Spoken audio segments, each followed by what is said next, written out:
Hello and welcome to today's Medicinal Monday. I'm Dr. Susanna Alter. And I'm Dr. Benjamin Alter. And we're both naturopathic doctors who support individuals in reversing disease and reclaiming optimal health through whole food, plant-based nutrition and mind-body medicine. So as always in these Medicinal Monday episodes, which are recorded live in the Plant-Based and Stress-Free Facebook group, we are answering questions, speaking to topics that you are interested in. And this one is of that category on the topic of fermented food. And I think a lot of people eat fermented foods, and there's a lot of kind of, information out there about the benefits of fermented foods and why you should eat fermented foods. And we're going to weigh into this conversation based on our understanding of physiology and nutritional science. Yes, this topic was so similar to a Medicinal Monday episode that we hosted in late May. Number 215, called What a Healthy Microbiome Looks Like. So we didn't want to overlap too much there. Need to recreate the wheel. Exactly. So we're really going to be focusing in on this fermented food topic. But first, before we do, we've got some announcements. And the biggest, most exciting announcement is that we just opened enrollment for our next Whole Food Plant-Based Challenge. We're really happy about that, really excited about that. It's going to be cardiovascular focused, which of course, if you're listening to this, you're like, oh, I came here to listen and hear about fermented foods. Well, you better believe that the gut is connected with the heart, is connected with your knees, is connected with your elbows. It's all connected. But cardiovascular health is super important, as you probably know, because we wouldn't be here without a heart and a vascular system. And cardiovascular disease is the number one killer. So we thought we should kind of crack into this one and really, as I see it, get to the science as well as the strategy of how to reverse and prevent cardiovascular disease. Yes. So this challenge is starting on July 19th, next Monday, a week from today. Holy cow. It'll be a 7-day challenge. To register, you'll see the registration link in the show notes here, also in the Plant-Based and Stress-Free Facebook group. Okay, let's talk about fermented food. Yeah. And I'll just ask you, Dr. Susanna, should I be eating fermented food to keep my gut healthy and happy?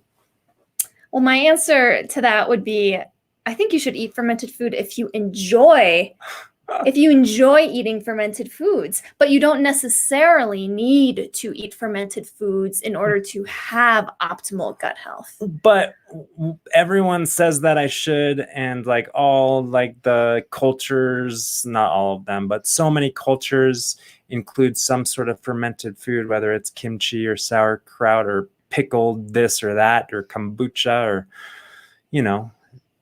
it's all the rage, right? That's what it says on the thing, like bacteria for a healthy gut. So shouldn't I? You don't agree? Well, I'm not saying that there are no benefits to eating fermented foods. We're going to unpack this later. But I really just wanted to start off with the point, and we really covered this in episode 215, that the way to really optimize gut health and microbial diversity is to increase the diversity of plant fibers in the diet, to increase the amount of fiber and the variety from different types of fruits and vegetables, whole grains, legumes, etc. Yeah, so the fermented foods that we might choose to consume, they've got these fibers, they've got they're plants, so they got that going for them. But in terms of the live microbes that are associated with these fermented foods or drinks, as I understand it, our stomach and the acid within our stomach exists for a primary reason of digesting protein, but really also protecting us from foreign invaders such as bacteria, so that our stomach is kind of the first line of defense for our digestive system or for our immune system, and it's going to kill and neutralize any sort of pathogen, quote unquote. If we're eating fermented food, then we might be eating live bacteria, but there's not a whole lot of science suggesting that those bacteria that go into our mouth survive the harsh environment of the stomach. make their way through the small and large intestine to populate the colon, which is the primary place that our microbiome exists. So there's that. just kind of raining on the parade of the fermented food. But like you said, yeah, they're yummy. And I think one thing that they do have going for them is that we are introducing organisms to the human environment, which is healthy. It's good for kind of exercising our immune system. We don't want to live in a sterilized bubble. Another way that we could introduce microbes to our healthy human immune system and kind of cultivate that diverse and harmonious connection with our environment is eating fresh grown produce that isn't washed, for example, freshly picked out of the dirt, and assuming that there's no pesticides or herbicides or cat pee or dog poop or whatever, that's going to be a good source of live organisms for ourselves as well. Definitely. And we've also talked about, there are additional benefits for the digestive system. A lot of these fermented foods contain vinegar or have fermented in a way that's kind of similar to vinegar, where they're slightly acidic. And so when that food hits the stomach, it can actually aid the stomach in reaching that proper pH, getting enough acid for the stomach to really break down protein, specifically amino acids, but the other macronutrients as well in the stomach. And also that acidifying of the stomach is essential for also all the downstream effects of digestion, really stimulating the secretion of pancreatic enzymes and so on and so forth. Right. So one of our favorite things to do and recommend for people who want to optimize digestive health and really get the most out of their food and extract all the nutrients and whatnot is taking like a form of digestive bitter, which is really just any kind of herb that is formulated that we can draw on our tongue, and it emulates that very process. So taking some fermented foods before a meal could be a way of getting some kind of like digestive bitter, quote unquote, properties to prime the digestive system. Mm-hmm. But, just cutting to the chase here. No, you do not have to eat fermented foods to have a healthy gut. Some people might disagree, but let's face it, people disagree about a whole heck of a lot of things in our world today. The one thing that we need to be cautious of when consuming fermented foods is the quantity of sodium in those fermented foods, because we got to add salt to promote the fermentation process. And I'm not an expert of that process. For some things, not kombucha, for example. That's true. But for veggies. Kombucha eats sugar, which oftentimes we want to avoid processed refined sugars. Kombucha is a yellow light drink, we like to say. It's to be consumed and enjoyed on occasion. Because of that sugar content. Yes, some may argue, but all the sugar gets fermented. But a lot of the store-bought stuff, not all the sugar is fermented. Yeah, so it kind of depends on, as with anything, depends on the source of your SCOBY or whatever. But yeah, back to the salt content in pickles and sauerkraut and kimchi, and what else is pickled? What else is fermented? Pickles? Did you say that? Yeah. So what about like sourdough bread? Is that? Oh yeah, that's a fermented food. That's a fermented food. Well, yeah, and I mean the benefit of sourdough bread. Well, you just interrupted me. Oh, sorry. I wanted to finish the sodium thing, and then we can talk about sourdough bread for a second. But sodium, like, people are eating too much sodium. People are eating too much sodium. Our requirement for sodium as a human being is about 200 milligrams per day. The average intake is about 10,000 milligrams or 10 grams of sodium per day in kind of a standard American lifestyle. And, it depends on how active and how much sweating we're doing and that kind of stuff. But we like to say 1,000 milligrams is kind of a healthy upper limit of sodium consumption. And if we're eating pickles and, sauerkraut every day and kind of like a tablespoon on everything, that's going to inch up towards the 1,000 and surpass the 1,000, even if we're not sprinkling salt on anything. Sodium is really packed into all processed foods, of course, as you know, but certainly fermented foods as well. Yeah.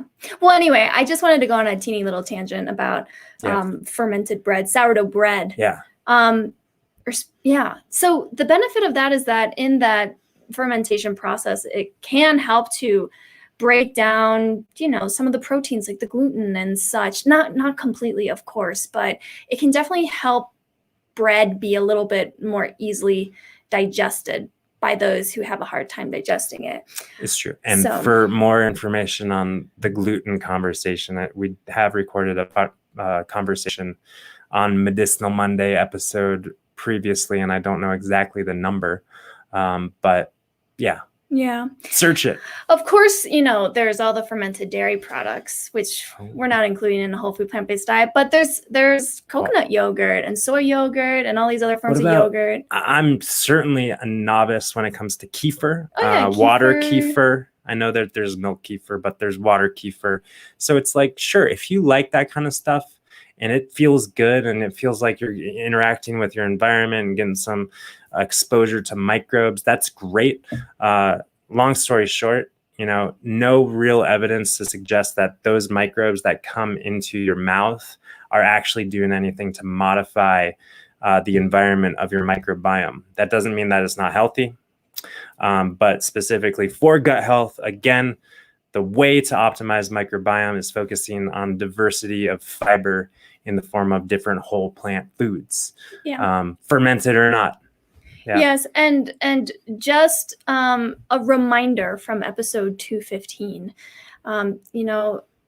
it comes up a lot. People ask, if the fermented foods can't really populate the gut with these beneficial microbes, what about a probiotic supplement? Yeah. And go check out that episode, because we talk about a really interesting study that actually shows that people actually that taking probiotics essentially slowed down the population's healing process for individuals who had just finished a round of antibiotics versus people who didn't take probiotics. So go check that out, because it's when I first heard that, I was like, oh wow, that's interesting, because of course in naturopathic medical school we are taught to give everyone a probiotic.